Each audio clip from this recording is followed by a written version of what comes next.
Welcome back into the bathroom.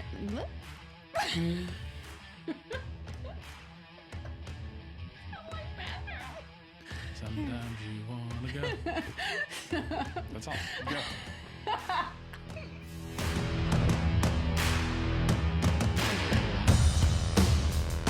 Welcome back to the Baptist Catholic Show, where we're sharing Catholicism with Baptist fervor. All right. Now, you may have noticed if you are watching on our YouTube channel. On the YouTubes? Or maybe you noticed in the quality of your audio. Crystal. I mean, not just Crystal. Everyone. They're like, whoa, that's very clear. Okay. Yeah, not just Billy Crystal. Anyway, that we have a new setup. Like, whoa. I know what you're all thinking is y'all are incredibly not tech savvy, so you probably have needed a new setup for a long time, and you would be correct. Yeah, sharing a microphone's okay, but I like having my own. I know, and we have this whole thing, and we're gonna get headphones, okay? The thing is, were you all aware? I was not aware that there are like different Sizes headphone and stuff. size things. Yeah. It's not one size fits all. Mm-hmm. Yeah. Well, there you go. There's your tech advice for the week. So today we're going to do one of our Catholic Dictionary Catholic Part Dictionary Dose. Episodes. Yeah. Like we said, this is not really a series so much as just like a toss in. Especially when you have those friends or whatever that is like, you use this word a lot. What does that mean? And you can send that to them, or, just little explanations of words. Yeah, as we've said on here before, a lot of the stumbling blocks that are present between at least people from our tradition becoming Catholic are basically semantics, right? Just words. We use words in different ways, and some words we don't use at all. And so it's like a foreign language when you are becoming Catholic or starting down that route. You're like, okay, we started the series with catechism. Catechism was not a word in my vocabulary whatsoever as a Baptist boy. It just wasn't there. So, being able to look at some of these words, and as Catholics, who maybe you're cradle Catholic or maybe you're a convert to the faith and you kind of take these words for granted, but it's good to realize, right, that folks who are not familiar with the Catholic faith, they would really benefit from us all slowing down and giving them the heads up on what language you're using and how we're using it. Yeah. So today's word is Vocation. Vocation. And like, okay, so not vacation. Not vacation, right. I remember so distinctly the first time I had a conversation with someone Catholic and they said vocation. Yeah. And they were like, what a true vocation. Like they were praising this. I think he's a physician or something. And they're like, he just has such a real vocation. And I was like, I don't think you go to the technical school to become a doctor. Like vocation, that was the only concept of vocation I had, was the people that go to the technical school. Vocational school is what we call it. Yeah, vocational school. So give me some types of career paths that might have you going into vocational school, right? You want to become a welder, that's what I was plumber, electrician. So all of those kind of trades. Yeah, trades. You would go to a vocational school. So if you're not familiar outside of the United States, you're like, what are you talking about? Well, vocations, when you talk about that, for us, it was tied to that kind of a thing. Like manual labor. Right. Mostly, it feels like. So if when somebody comes up to you and says, have you discerned your vocation? No, I'm not really interested in plumbing. Right. I'm not really, no. And you definitely don't talk about discerning it at all. No. And I was thinking, maybe this person is confused. Maybe this person, the person she's praising, is not a doctor. Maybe they're a nurse, because sometimes that's I'm a nurse. And that's one of the things at those technical vocational schools is nursing. I was like, she's confused. This is a nurse. Obviously I was the one confused. Not her. Yeah. So for Catholics and many other Christians as well, that is not what a vocation is. So we're going to take a couple shockingly shockingly enough, we're not talking about getting some welding done here. So today we are going to look at a couple different definitions from some authoritative texts. The first one we're going to take from the Catechism of the Catholic Church in paragraph 1877, talking about vocation kind of in a more general sense. So it says, the vocation of humanity is to show forth the image of God and to be transformed into the image of the Father's only Son. This vocation takes a personal form since each of us is called to enter into the divine beatitude. It also concerns the human community as a whole. So talking about every single one of our vocations, it's like our calling to reflect the image of God. So we're created in God's image and likeness, and we're called to grow in that image and likeness and to grow into that person that he's created us to be, the saint, right? So we're all called to holiness. The Second Vatican Council talked about there's a universal call to holiness. So in one way, in a kind of very, very, very general way, we all have one vocation, which is to grow in holiness, to become saints, to live forever with God in heaven. Right. So that's great on a general surface level. And then I like the reason I liked, and I picked this paragraph out of the Catechism, it kind of alludes to the next layer of vocation, which we'll talk about. So it says, the vocation of humanity, we're coming into God's image. This vocation takes a personal form, since each of us is called to enter into the divine beatitude. So for each one of us, it takes a personal form. The question is, how does that vocation, how does that calling take a personal form for me or for you or for the person that lives down the street? So if we're all called to holiness, and that's our ultimate vocation, then what of our individual vocations? So looking at, this is from CatholicCulture.org, another definition for vocation. A vocation is, quote, a call from God to a distinct state of life in which the person can reach holiness. So again, kind of what we're talking about.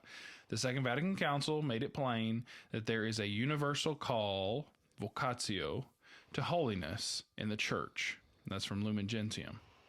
So again, it is a distinctive state of life, okay? So that we're going to reach holiness through. So I think when we think about vocations, we oftentimes as Catholics, we jump straight to the priesthood. Oh, right. Religious vocations. Religious vocations. So we say, we've got to pray for vocations. Even though married life, like Aaron and I, our vocation is marriage.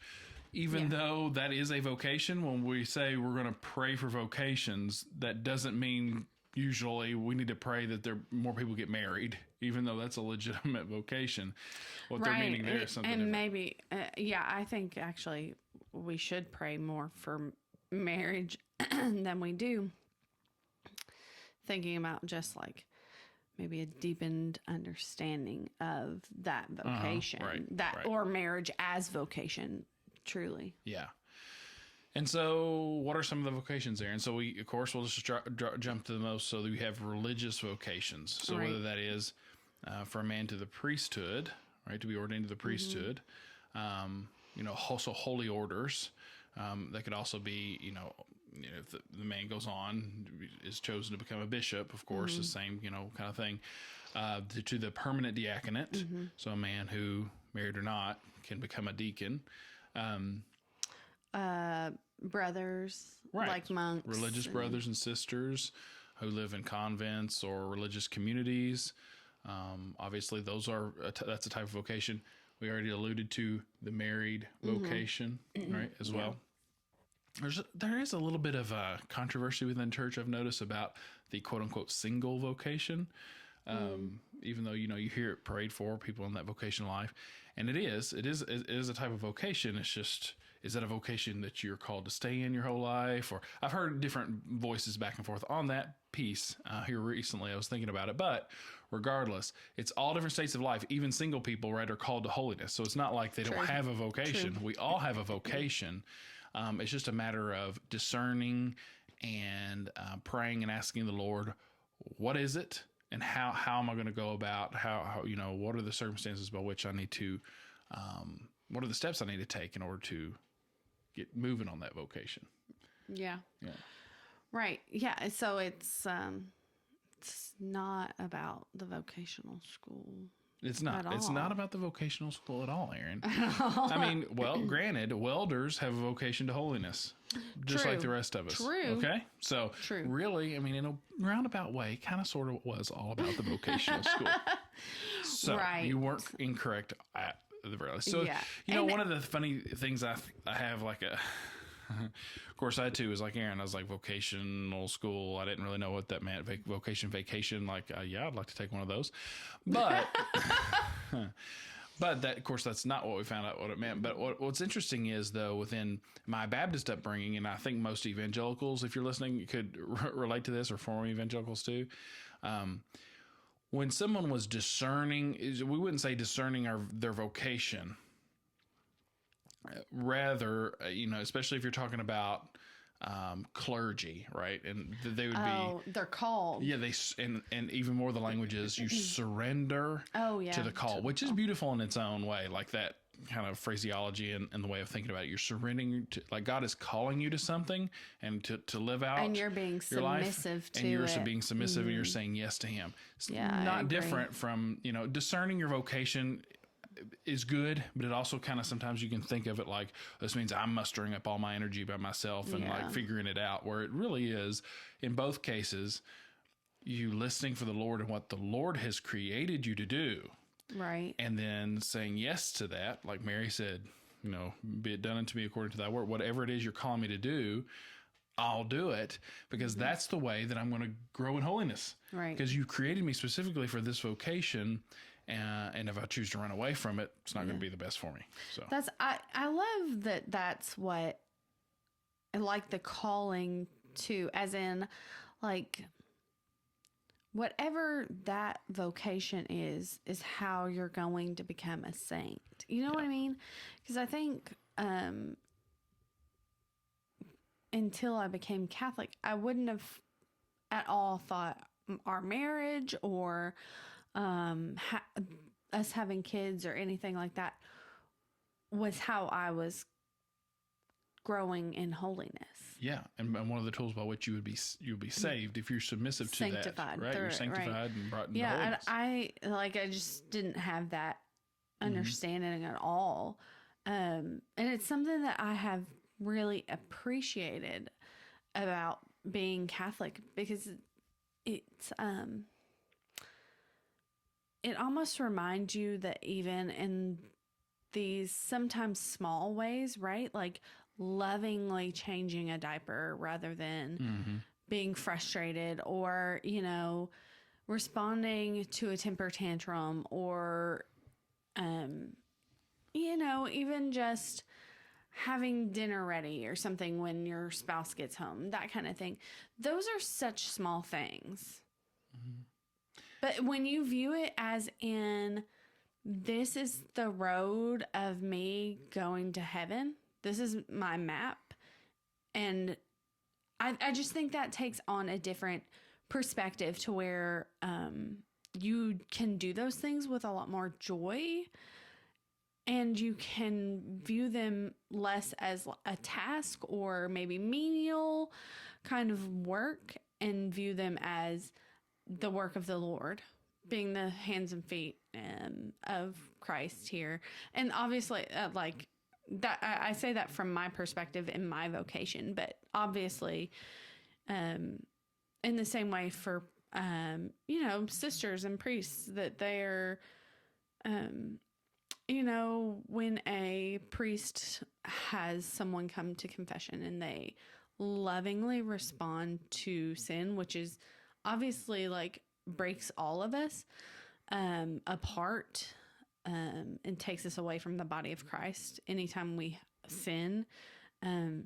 But when they respond lovingly in that sacrament, that's part of their vocation. That's sanctifying them also. And I think that realization, right, that in and through your vocation is how you'll, you know, saying yes to the Lord in those ways. That's the way that you'll ultimately be sanctified and grow in holiness. Helps guard against the kind of mentality of, well, I don't have enough time to pray, or I'm not doing enough, and man, I need to, basically looking at your vocation, especially I'm thinking from our perspective as married people, like the things that we do during the day to take care of the kids and stuff, that doesn't count. Right. And we have to we have to make up the time somewhere else. It's like, yes, you definitely need your own prayer time. You need to make that you need to sacrifice some time, get up earlier, stay up later, don't care. There's no excuse. Well, I get my praying done when I'm folding my laundry. Yes, that's great. Do it. But you need some other time. I'm sorry. I'm on that route. But the point that I'm making is, although I think you could pray a rosary while you're, but right. But what I'm saying you're is, saying like not while you're doing it, but like my prayer is the laundry. Right. Well, and that just realizing that, everything that you're doing, if you're doing it out of love, right? It's a sacrifice. It's, you're offering it up to the Lord. The point there I was making was you can't just then say, well, I don't pray. Yeah. I don't have silent time with the Lord, because no. There's a balance, right? Right. But there also the other extreme is just saying, well, I don't have, I have to basically abandon my children and my spouse to go spend hours on end at the church. Right. It's like, no, now you're getting things out of whack again. Right. And you're not seeing the vocation through the lens that you're supposed to see it. So vocation, the Baptist Catholic dictionary word for the month. I don't know. We'll see. May not be 3 more months before we do this again, but share with somebody who may be confused or needs a refresher on the word vocation. Or if you're like, hey, I think you should go into a religious vocation, please do not send this to that person. Okay? Nobody likes that. Okay. I see. I hear that from young women all the time who are single. They're like, these tends to be older women will come up to them, people they don't know, and say, the Lord told me you're gonna go be a sister. Oh, all right. Yeah, so maybe ask the Lord to tap me on the shoulder with that info next time you talk to him. I think that's hard, but anyway, that's just a little caveat. There you go. Well, folks, until next time, make sure you join us back here on The Baptist Catholic Show.